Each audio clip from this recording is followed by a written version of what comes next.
కొట్టలేదు నేను చూసుకున్నాను ఏదో కొడతావా కొట్టా కొట్టా ఇగో సాయి వచ్చి లొల్లి పెట్టుకునేట కొట్టడానికి వస్తుండు మీరు చెప్తే మళ్ళీ అందరూ ఆయన మ్యానేజింగ్ చేయదంటారు ఎంత ఉందంటావు నీ ఫోన్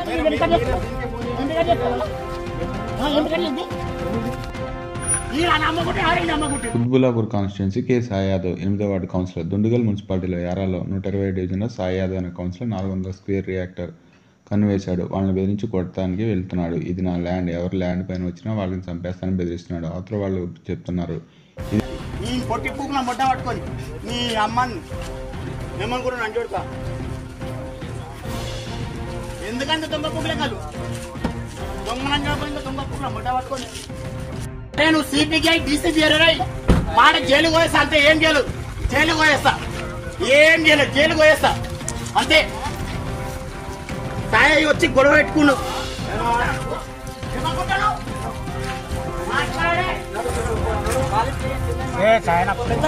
న్యాయం ఉండాలి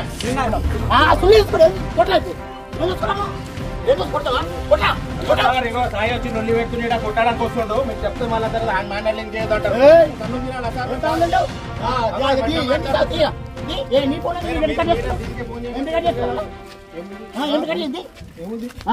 जी भाई बोलिए। भाई मेरा नाम मोहम्मद अजीज़ है जी, मैं अलवाल में रहता हूँ जी। तो मैंने यहाँ गंडी में समा दुमर पोचमपल्ली 120 कॉलोनी बी चंद्रशेखर रेड्डी नगर में 1 साल पहले फ्लैट लिया हूँ। इससे पहले कोर्ट में चला था, आगे वालों से मैं फाइट किया कोर्ट में, तो कोर्ट से मेरे को जजमेंट आया 2022 में जून 15 को जी। वो आने के बाद में मैं उसको फिर जियो 59 में एप्लीकेशन डाला तो 2023 में मैं मेरे नाम पे जियो 59 में रजिस्ट्रेशन हो चुका है वो जी। तो हो गए बाद में अपने यहाँ के local counsellor Cola Sai Baba Yadav 8th ward counsellor आके ये ज़मीन मेरी है, कैसा बनाते तुम, बहुत वर्गर लैंग्वेज यूज़ कर रहे, अम्मा बहन सब नवाज रहे और हाथा पाना उठाते रहे, काम भी दिखे तो मारते तुम बोल रहे।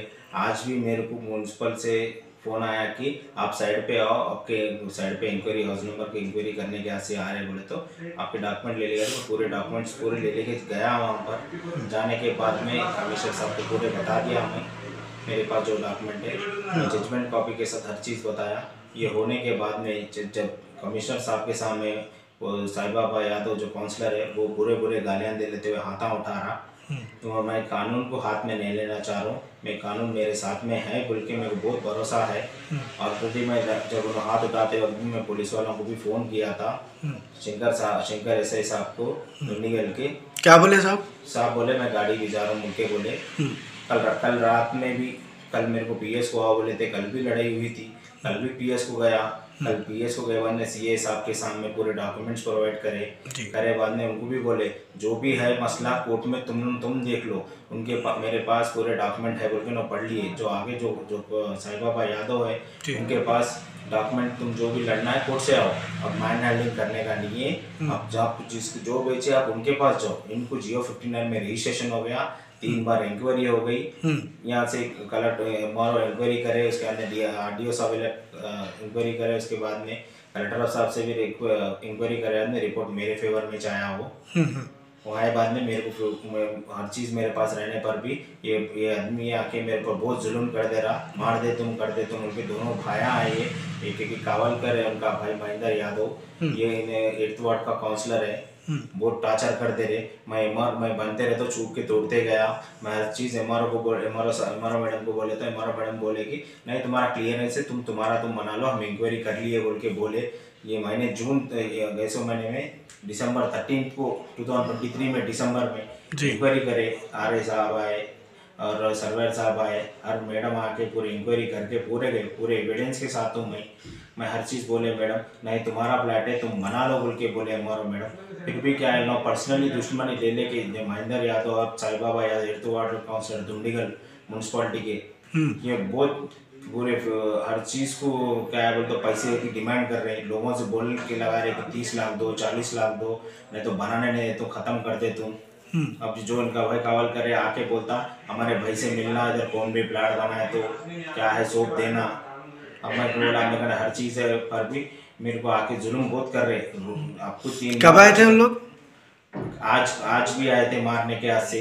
कमिश्नर साहब आज कमिश्नर साहब से बात करते वक्त आज भी मारने आए। कमिश्नर साहब खुद देख रहे कि उन्हें कैसे कैसे गालियां दे रहा था कि मैं बोला कमिश्नर साहब आप गवाह है इसमें, आप उन्हें कैसा वर्कर लैंग्वेज यूज कर रहा। कल भी आया था, कल भी मैं ऐसा जाने से पहले आके टीनों के पूरे पतरे गिरा दे रहा था। मतलब सीए साहब को भी कंप्लेंट दिया, परसों भी आया। ये रोज हो जा रहा, मैं डेली 100 को डायल कर रहा हूँ मगर मेरे को हल नहीं हो रहा है प्रॉब्लम। मगर मैं कानून हाथ में नहीं लेना चाह रहा हूँ। उन्हें हाथ उठाया तो भी गाली दे तो भी बर्दाश्त करके सबर करके चल रहा हूँ मैं। कौन सी पार्टी से उन्होंने TRS पार्टी से है, 8th वार्ड काउंसलर जी। हर चीज हर किसी को ऐसी तकलीफ दे रहे, हर कोई बोल रहे वहाँ। अच्छा। क्या तो बोलते तू कब्जा करा मैं हर प्रूफ रहने पर भी, मेरे इंक्वायरी होने पर भी मेरे को PS में भी गए तो मार दे तुम कर दे तुम बोल के पुलिस वालों के सामने बोल दे रहा, देख ले तुम कहाँ तक तो तेरा घर की तरह बता, मैं वहीं चाहता हूँ वहीं मर्डर कर दे तुम। हर चीज़ को रोज़ अभी भी लोगों के सामने वही बात करते हुए मैं बहुत तकलीफ दे रहा। मेरे को कानून से ये गुजारिश है कि दुंडीगल PS से और मेरे को CP साहब से भी गुजारिश है, DCP साहब से भी गुजारिश है कि मेरा कंप्लेंट जल्द से जल्द लेने के लिए और जो मेरे पर जुल्म कर रहे हैं उनके जल्द से जल्द कार्रवाई करें और उनको सज़ा दिलवाने की मैं दिलवाना बोल के सोच रहा हूँ। आप में से गुजारिश है CP साहब, आप मेरा कंप्लेंट लीजिए। आपके ऊपर बहुत भरोसा है, कानून के ऊपर बहुत भरोसा है मेरे को।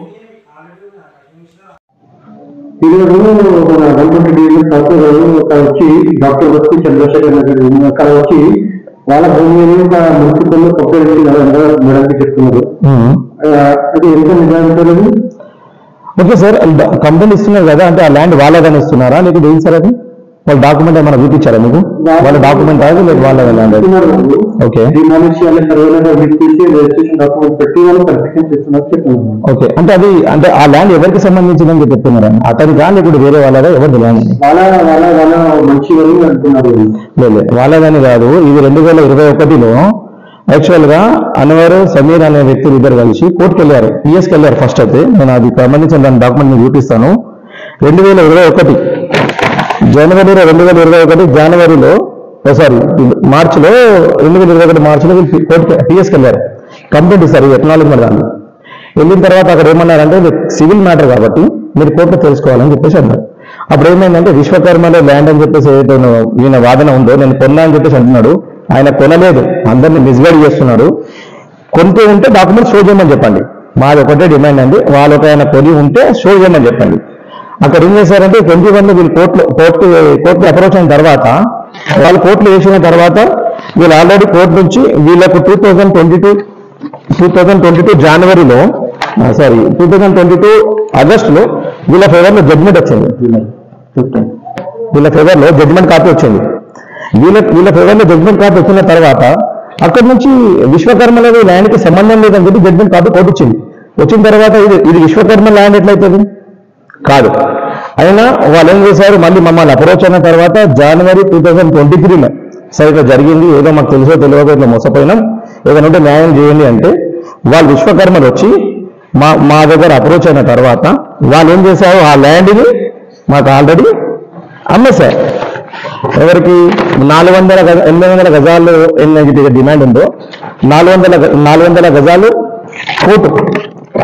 కోర్టు తీర్పిచ్చిన తర్వాత వాళ్ళు మిగిలింది 400 గజాలు.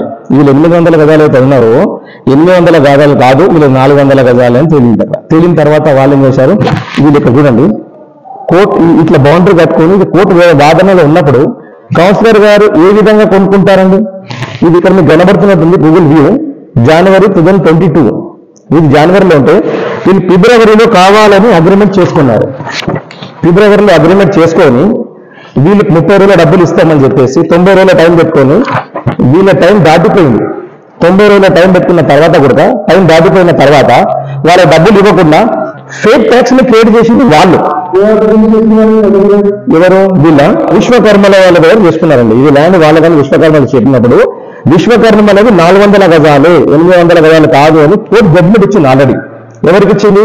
ఈ సమీర్ అనేదాయన అన్వర్ అనేదానికి ఇచ్చిన తర్వాత దాని ప్రకారంగా వాళ్ళు అక్కడి నుంచి ఒకటి వైదొలిగిపోయారు. వెళ్ళిపోయిన తర్వాత కూడా మిగిలిన 400 గజాలు ఇమ్రాన్ దేశాయ్ అనే వాళ్ళకి వాళ్ళు అమ్ముకున్నారు. ఇక్కడ వీళ్ళకు మిస్గైడ్ చేసి ఫేక్ డాక్యుమెంట్ సృష్టించి వాళ్ళు చేస్తున్నటువంటి పైన ఎంక్వైరీకి మేము ఎన్నిసార్లు పెడితే కౌన్సిలర్ కాబట్టి వాళ్ళని పక్కదాగా పట్టిస్తున్నారు, వాళ్ళను మమ్మల్ని ఎన్నో ఇబ్బందులు గురి చేస్తున్నా ఇప్పటిదాకా అధికారులు మా మీద రెస్పాన్స్ తీసుకోలేదు. మేము ఆల్రెడీ ఎఫ్ఐఆర్ కూడా చేసామండి. 2022లో కూడా 2023లో మేము ఎఫ్ఐఆర్ చేసాము. ఈ కాపీ కూడా కొన్ని చూపిస్తాను నేను ఆల్రెడీ. ఎఫ్ఐఆర్ కాపీ 2023లో ఈ ఎఫ్ఐఆర్ కూడా జరిగింది వాళ్ళ పేర్ల మీద.